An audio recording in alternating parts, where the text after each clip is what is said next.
प्रिय भक्तों, लिए सुनते हैं भगवान विष्णु और भगवान शिव की कहानी।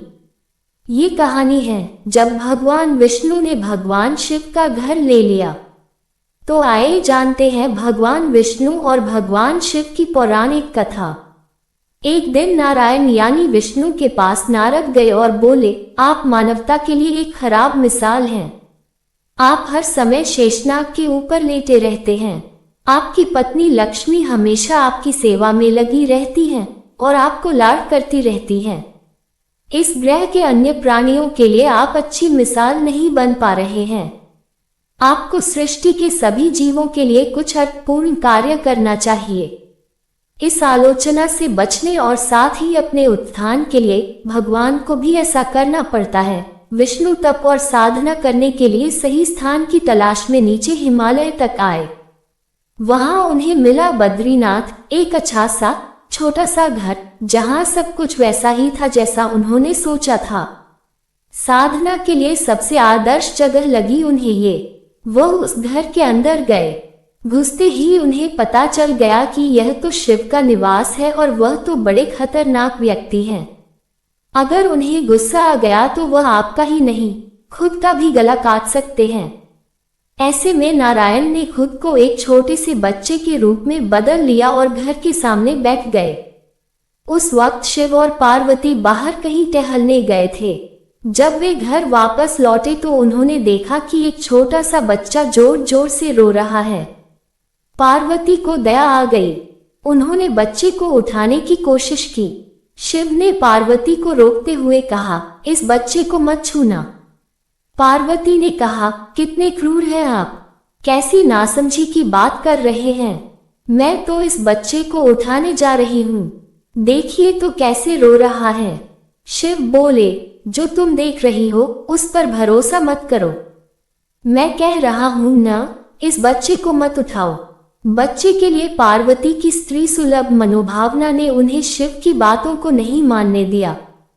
उन्होंने कहा, आप कुछ भी कहें, मुझे कोई फर्क नहीं पड़ता। मेरे अंदर की माँ बच्चे को इस तरह रोते नहीं देख सकती। मैं तो इस बच्चे को जरूर उठाऊंगी। और यह कहकर उन्होंने बच्चे को उठाकर अपनी गोद में ले लिया। बच्चा पार्वती की गोद में आराम से था और शिव की तरफ बहुत ही खुश होकर देख रहा था। शिव इसका नतीजा जानते थे, लेकिन करें तो क्या करें, इसलिए उन्होंने कहा, ठीक है, चलो देखते हैं क्या होता है। पार्वती ने बच्चे को खिला पिलाकर चुप किया और वहीं घर पर छोकर खुद शिव के साथ गर्म पानी से स्नान के लिए बाहर चली गई। वहां पर गर्म पानी के कुंड हैं। उसी कुंड पर स्नान के लिए शिव पार्वती चले गए। लौटकर आए तो देखा कि घर अंदर से बंद था। शिव तो जानते ही थे कि अब खेल शुरू हो गया है। पार्वती हैरान थी कि आखिर दरवाजा किसने बंद किया। शिव बोले, मैंने कहा था ना, इस बच्चे को मत उठाना। तुम बच्चे को घर के अंदर लाई और अब उसने अंदर से दरवाजा बंद कर लिया है। पार्वती ने कहा, अब हम क्या करें। शिव के पास दो विकल्प थे। एक, जो भी उनके सामने है उसे जलाकर भस्म कर दें, और दूसरा, वे वहां से चले जाएं और कोई और रास्ता ढूंढ लें। उन्होंने कहा, चलो कहीं और चलते हैं, क्योंकि यह तो तुम्हारा प्यारा बच्चा है, इसलिए मैं इसे छू भी नहीं सकता। मैं अब कुछ नहीं कर सकता, चलो कहीं और चलते हैं।